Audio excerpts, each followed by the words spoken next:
আসসালামু আলাইকুম রহমতুল্লাহ। আজকে চলে আসলাম গ্রামের বাড়িতে। এই যে দেখেন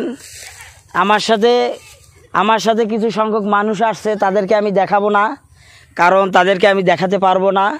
তো এই জন্য তাদেরকে আমি না দেখাইয়েই জাস্ট আপনাদের গ্রাম্য যে পরিবেশটা আছে, যখন কলই শাকের আর কি, যারা গ্রামে থাকেন বুঝবেন যে কলই শাক যখন উঠে তখন যে পরিবেশটা কীরকম থাকে, আমি ওই পরিবেশটা আপনাদেরকে একটু দেখাই ঘুরাইয়া। এই যে দেখেন এখন গ্রামে আসছি, যেহেতু আম্মুর কবরস্থানটাও কবরটা একটু জিয়ারত করলাম। তো পাশাপাশি এই যে গ্রামের পরিবেশ দেখেন, কলই শাক কত সুন্দর পরিবেশ, সবুজে সমারোহ। তো তারাও আসছে একটু কলই শাক তুলবে নাকি, যেহেতু শহর থেকে আসছে তারা এখন কলই শাক তোলার জন্য অলরেডি চলে আসছে। গ্রামের যেইটা বলে, গ্রামের ভাষায় কোলা আর কি, কোলা বলে, যেটা কোলায় আসছে। তো তারা তাদের কাজ করতেছে, আমি তাদেরকে দেখাবো না। তো এইখানে অনেক স্মৃতি মনে করেন জমা পড়ে আছে।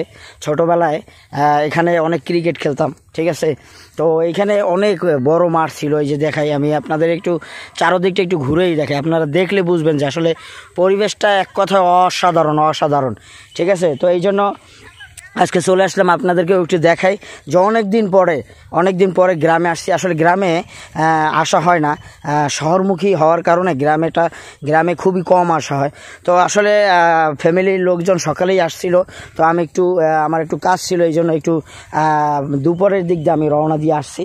তো যাই হোক, অনেকে আসার সময় অনেক পরিচিত মানুষ অনেকে জিজ্ঞেস করছে কোথায় যাচ্ছেন, কোন বাড়ি, কি নাম, কার ছেলে।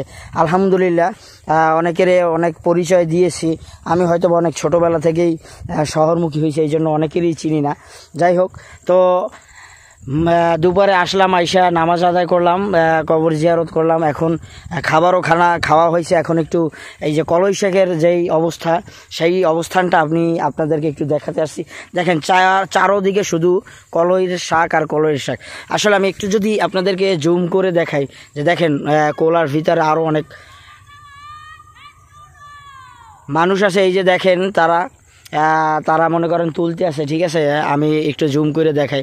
আসলে সারা মাঠেই আর কি কলই শাক। তো তারা তোলার জন্য প্রস্তুত। আমি আসছি আমার ভিডিও কাজে, তো আমি ভিডিও করতে আসি। তো আসলে গ্রামের শহরমুখী হওয়ার কারণে, শহরে থাকার কারণে আসলে গ্রামে বেশিরভাগটাই আসা হয় না। আসলে গ্রামে যদি আপনি থাকেন বা গ্রামের পরিবেশ যদি আপনি উপভোগ করেন, গ্রামের যে ওয়েদারটা আছে, বাতাসটা আছে, এইটা যদি আপনি শরীরে লাগান, আলহামদুলিল্লাহ অনেক মনোমুগ্ধকর এবং আপনার মন ফ্রেশ হওয়ার মতো। আসলে গ্রামের মানুষ এখনও অনেকটা সরল সোজা বললেই চলে, ঠিক আছে। তারা অনেকটা সরল সোজার মতোই আছে এখনও। যাই হোক, অনেক দিন পর আসলাম, তাই ভাবলাম যে আমি একা ঘুরে যাব, আপনাদেরকে দেখাবো না, এটা তো হতে পারে না।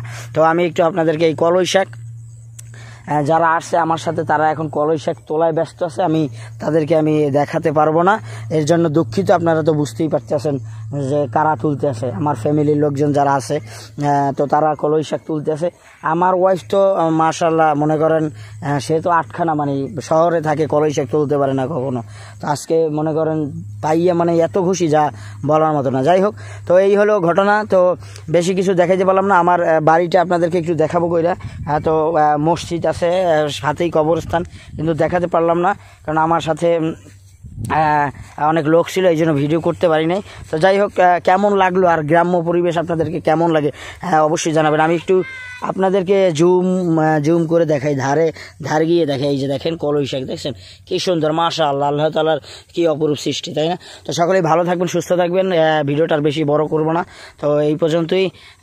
ভালো লাগলে অবশ্যই শেয়ার করে দিবেন। তো আজকের মতো বিদায় নিচ্ছি। আসসালামু আলাইকুম রহমতুল্লাহ।